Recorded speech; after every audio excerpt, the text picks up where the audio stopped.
shows Biden being warmly embraced by the Egyptian dictator. A conflict which was a civil conflict turned into a military conflict in 2014, primarily because of the military intervention of Russian fascists and extreme nationalists. Hello, my name is Stanley Heller. Welcome to The Struggle. Last week we commented on this humiliating photo. It was pretty much covered in the U.S. media, but not this one. It shows Biden being warmly embraced by the Egyptian dictator, al-Sissi, the man responsible for a terrible massacre in 2013, and who has perhaps 10,000 people locked up in his dungeons, political prisoners. One case stands out, that of British-Egyptian Alaa Abd al-Fattah, who is a leader in the democratic movement and who's been in prison on ridiculous charges practically ever since. He started a hunger strike and has been on it for over 100 days. Here's some brave video from Egypt. At a graduation ceremony, several score Egyptians showed the Palestinian flag.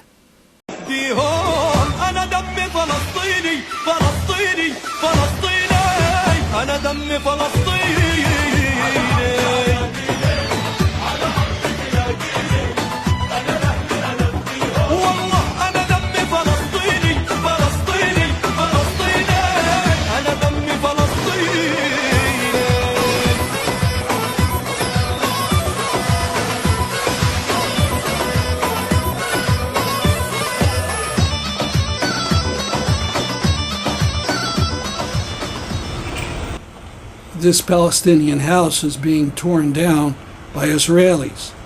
You may think that image is a familiar act going on in the occupied territories, but actually the house is being torn down in Lod, not in the territories, but in what most of the world called Israel. Palestinians can't get permits to build inside of Israel just like they can in the occupied territories. Occupied, unoccupied, it's all apartheid.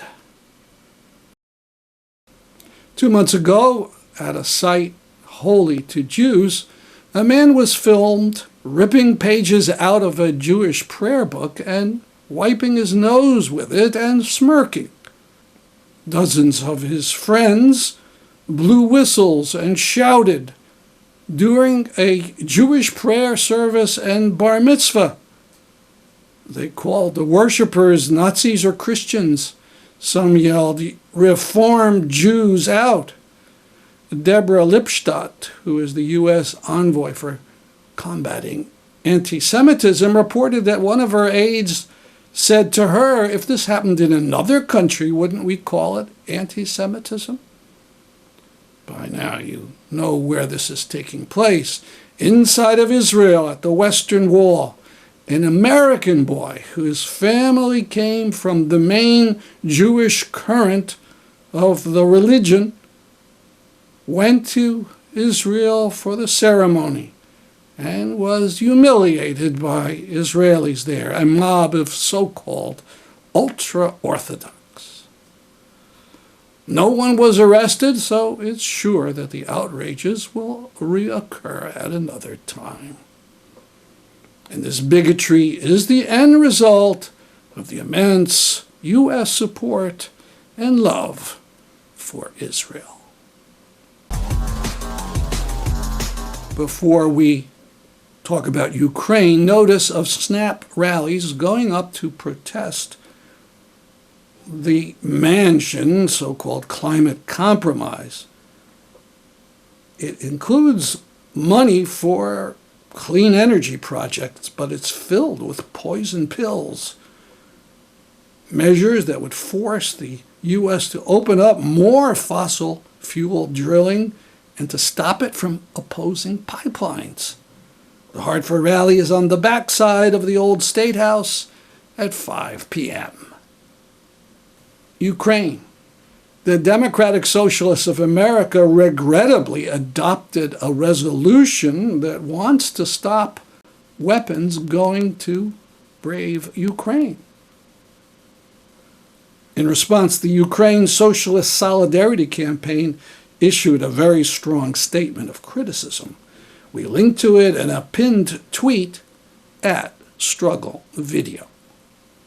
And from the Ukraine Socialist Solidarity Campaign on Sunday, July 31st, a first of a two-part program about how fascist ideas are seeping into certain segments of the left movement. Host of the Oakland Socialist, John Ryman, is the key speaker. July 31st at noon Eastern, up on Zoom. Go to rpm.world for the link. On July 28th, Democracy Now! Had an excellent program, mostly about Ukraine. It featured Oksana Dudchak, a Ukrainian feminist. She talked about a feminist statement that she was involved with that responded to a feminist statement early in the war, which foolishly saw the warfare in Ukraine as between two imperialist powers. Links to the program and the statement at a new site. Easiest way to get there is via peace.org. Homepage, second panel down. Now more of Simon Pirani's talk about Ukraine. The Maidan uprising was preceded, of course, by the Orange Revolution of 2004. And broadly speaking, this was a movement in support of democratic rights. Specifically, it concerned the organized rigging of the presidential election. So if we think back to that time, Ukraine had developed a system of financial industrial groups based on property taken out of or partly out of state ownership and led by oligarchs, politically influential businessmen. That's what I mean by that term. Yanukovych, who was a candidate in that election, Viktor Yanukovych, represented some of the strongest of these groups based in the east of the country, where the industrial base was. That's the iron, steel, coal, metals processing, chemicals, and so on. Now, there's no direct correlation between one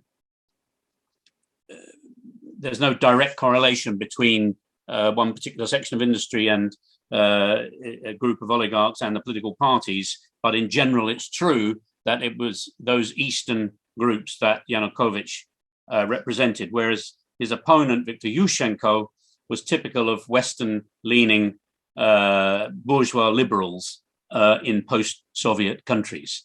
The cause of the Orange Revolution was that people thought that, or the immediate cause of the Orange Revolution in 2004 was people thought that Yanukovych's people had tried to fix the vote, which was a common procedure in post-Soviet countries, and the outcome was a second election, and Yushchenko was declared the winner. Now, there were issues of free speech. There were social issues that played into this as well. And there was the issue which became much bigger in 2014 of the orientation towards Europe. Many working class Ukrainians supported this orientation. I'm a bit sick of reading in Western left-wing papers about how this was just a matter of the Ukrainian bourgeoisie. I think that's an oversimplification. And the reason was that millions and millions of Ukrainians were working in Western Europe by this time. There was huge migration. I mean, I remember on when the Orange Revolution broke out in 2004, I happened to be visiting my daughter, who was studying in Madrid. And we got on the metro in Madrid, and there were all these people dressed in Ukrainian colors, orange colors, going to a demonstration at the Ukrainian embassy. And I just went up and chatted to them. And I mean, what really struck me, and I'm going to throw these vignettes at you. So I'm not building a whole theory on a conversation in the metro, but I just kind of think this was interesting. What was interesting was, they were not your typical East European migrants who are young and single, right? They were families, and they were on a family outing in their orange colors, and off they were going to the embassy. And the significance of that is families, that means you've moved there for quite a time. It's a different type of migration. So, and I think that, that shared belief that working in Europe was a better deal for working class Ukrainians than working at home in Ukraine was in the background of these events. Now, of course, there was tension rising between the Ukrainian bourgeoisie and the Russian bourgeoisie at this period. The Putin regime intensely disliked the Orange Revolution of 2004. It disliked Ukraine's turn towards Europe. And Ted kindly mentioned I worked for quite a while, 15 years at the Oxford Institute for Energy Studies, following the gas sector in Russia and Ukraine. And they had the so-called gas wars, which dated from this time when Russia wanted to take majority ownership of the Ukrainian pipeline system, and came pretty close to doing that several times. Once together with Shell, the oil company, and other times different versions. They did that successfully in Belarus, which is significant. They were never able to do it in Ukraine, and it got right to the point of a law being put to the Ukrainian parliament, and at the last minute, the Ukrainian parliament changed its mind. And this became an increasing source of friction. That's a big trade for Russia, as we now, this has come out and been discussed a lot this year. I'm sure you're all aware of it. That's a big trade for Russia, and having to transport the gas through Ukraine reduced Russia's room for maneuver, both economically and politically. And it's a long story about how they tried desperately to get control over that pipeline system, and that was always a bridge that the Ukrainian bourgeoisie and the Ukrainian government would not cross. Now, if we then, so if we go on from, so 2004 was the Orange Revolution. Don't forget that in 2010, there was a further presidential election when Yanukovych, the representative, as I'm arguing, of the Eastern oligarchs, was elected without apparently much fooling about with the polls, was elected, and that election was accepted all round as being legitimate as the president. So from 2010, he was the president. And of course, he was presiding over an economic disaster for Ukraine that arose from the 2008-9 crisis. Living standards, which have been very low in the 1990s, lower in most respects than in Russia, and better into the 2000s. The steel industry recovered, agricultural exports recovered, and much of this crashed again. The discussion about the move towards Europe took place under Yanukovych's presidency. And in fact, the trigger for the Maidan uprising, I would call it, I mean, it depends how you count, but there were two triggers in a way. The first was that Yanukovych's people had negotiated an association agreement with the EU. The Russians didn't like it. They had tried to stop it, and did stop it at the last minute by effectively making Yanukovych's people a better cash offer in terms of the interstate relationship. And students went out and demonstrated. Nothing unusual there. The second trigger that turned that into a really mass movement was the police going out and beating the hell out of these students. That was what really turned it from simply a protest on this Europe issue to a much broader uprising, which eventually brought Yanukovych down. So I suppose the conclusion there is to argue, and because this comes up again and again in the arguments about the character of the current war and the character of the Ukrainian government, is what I want to say is that there were all sorts of social issues feeding into the uprising in 2014. Now, I'll just make this point, Lisa, but I see you have your hand up, but let me just make this point, that when that uprising takes on this mass form, it does involve not only a huge proportion of the population, but also a huge range of political forces, from our friends in the socialist, radical socialist and anarchist organizations through to the fascists. And there's no doubt in my mind that it was the fascists and the ultranationalists who were the best organized and the best armed during that uprising, the so-called Maidan revolution. They used the occasion to get arms. Don't forget that the authority of the police collapsed across the country. So this was an opportunity for people, and the fascists were most organized about it, to get their hands on guns in many different locations outside of Kiev, as well as in Kiev itself. Nevertheless, the stuff about it being a so-called fascist coup, which we hear from people in the Stop the War coalition here, and you no doubt hear it over that side of the Atlantic, is, I mean, apart from, there's a political point to it from their point of view. They're trying to prove a political point about Ukraine being everlastingly fascist. But from an analytical point of view, it's just stupid. It doesn't mean anything.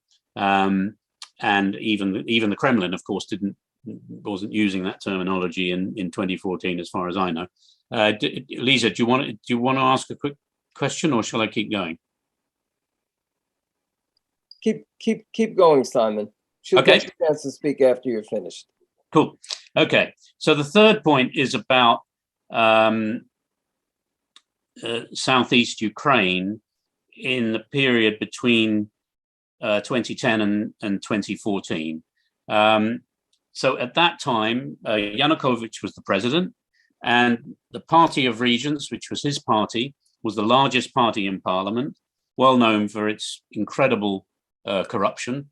And I mean, I'm using that word in the sense of a model of capitalism whereby political influence enables you to access extraordinary revenues, which can be creamed off from the economy in certain ways. I think that in that sense, it's a model similar to the model that we saw in Russia at that time. And there's also no doubt that party had, to some extent, support, at least in terms of votes, from working class people in eastern Ukraine. So, you would read in the papers or hear on the television, Donbass is subsidizing the rest of Ukraine. We're doing all the work. You guys are dining out on it, and so on and so on. And there's no doubt in my mind that working class people responded to these arguments. And I think those arguments on the one hand, and nervousness about the increasingly strident tone of Ukrainian nationalism on the other hand, fed into the mood in southeast Ukraine for in 2014, and the support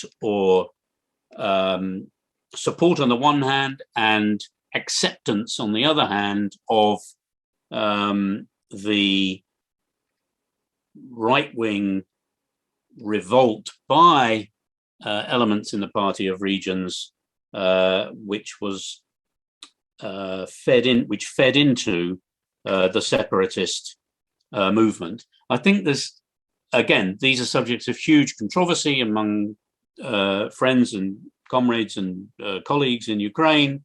My understanding, and I have to say I'm not an expert researcher of Ukrainian social issues or political issues. I mean, obviously I follow this stuff as closely as I can, and I travel was traveling until the pandemic regularly to Ukraine and Russia. But my understanding is that, if you want to get down to the survey evidence showed in 2014 strong support in southeastern Ukraine for autonomy, different models of autonomy, and little support for separation. And of course, there are separatist elements, and there are the extreme Russian nationalists who are active there at the time. I would sum up the thing by saying that a conflict which was a civil conflict turned into a military conflict in 2014, primarily because of the military intervention of Russian fascists and extreme nationalists and the Russian army. Those are the forces that turned it into a military conflict. I think to pretend that everything would have been fine if they hadn't turned up is an exaggeration. Obviously, there was, there were huge tensions there as a result of years of this political playing on these themes by Yanukovych and his allies. But I think what turns it into a military conflict very clearly is the intervention of the Russian army and these irregulars, volunteer forces that fought alongside them. And if we think about the catalogue of events, the Crimea was annexed very, very soon after the departure of Yanukovych. So these huge demonstrations in Kiev, the collapse of the police force across the country leads to the departure of Yanukovych. Off he goes to Russia with his closest people. I've just been reading this book, which is a great journalistic account of the development of the offshore financial system by Oliver Bullough called Moneyland. I strongly recommend it. He's a very good journalist, and he starts with the example of Yanukovych's own personal wealth, which is pretty impressive. And he sort of follows the money and develops his argument there about the offshore and the financial system. Right, moving on. So Crimea was annexed. There's an immediate crackdown on all types of pro-Ukrainian and socialist activists there, and the Crimean Tatars and their organizations particularly. And that's followed by the military conflict in Donetsk and Lugansk, which leads to the formation of these republics. And I think the character of those regimes is very important. They are lawless client states of Russia. Industry was trashed. Bits of it were taken into ownership by corporations based in Ossetia, the also lawless Russian-supported enclave in Georgia. All forms of democracy, including workplace democracy, were trashed. And I mean, there's a whole history there. We can talk about that some more. Just a quick point about a couple of quick points about the politics of the government-controlled part of Ukraine between 2014 and now. I mean, first of all, there's a concerted effort by the nationalists to establish this sort of new national identity. There's a decommunization law, similar to other East European countries, which I think was passed in 2017. And there's this language law, which was passed in 2018. There are critiques of all this stuff, of course, by Ukrainian socialists. But I think these need to be distinguished from the stereotypes thrown around by the Kremlin and those who repeat Kremlin propaganda. Now, a quick point about the international context. I think probably this audience is aware of most of this, but, and it's again really, I mean, one of the articles I'll put in the chat was written by me in response to the stuff which we hear a lot about in the so-called left in the West about NATO expansion. So again, I think this needs to be tackled on two levels. First of all, there is an extent to which people are just recycling whatever the Kremlin is saying. But I think obviously there has been NATO expansion. So I think we need to analytically think about the way that that's happened and whether that can explain in any way what's going on now. My answer to the way that it happened is that you need to look at the economic relationship between Russia and the Western powers. Russia was reduced during the 1990s to be a secondary power economically, a supplier of raw materials, and obviously all kinds of cooperation, the offshore financial zone being a good example, were established between the Western and Russian ruling classes as the economy emerged from the 1990s slump, and on the basis of oil revenues and gas revenues and revenues from the sale of minerals and metals, the Russian economy began to get back on its feet again. And this, while visiting Mystic Seaport in Connecticut, which models itself after a 19th century New England seaport, we saw a Ukrainian flag flying and noticed this sign. As you hear about climate-induced fires and the incredible 1,000-year flood in Kentucky, remember the petition that you need to sign calling on Connecticut's government to ban the use of gas-powered equipment on Connecticut state-owned property. Find it at peace.org. Next week, we'll show a company that does beautiful lawn grooming without using a single drop of gasoline. That's our program for today. See you next week at this time. I'm Stanley Heller for The Struggle.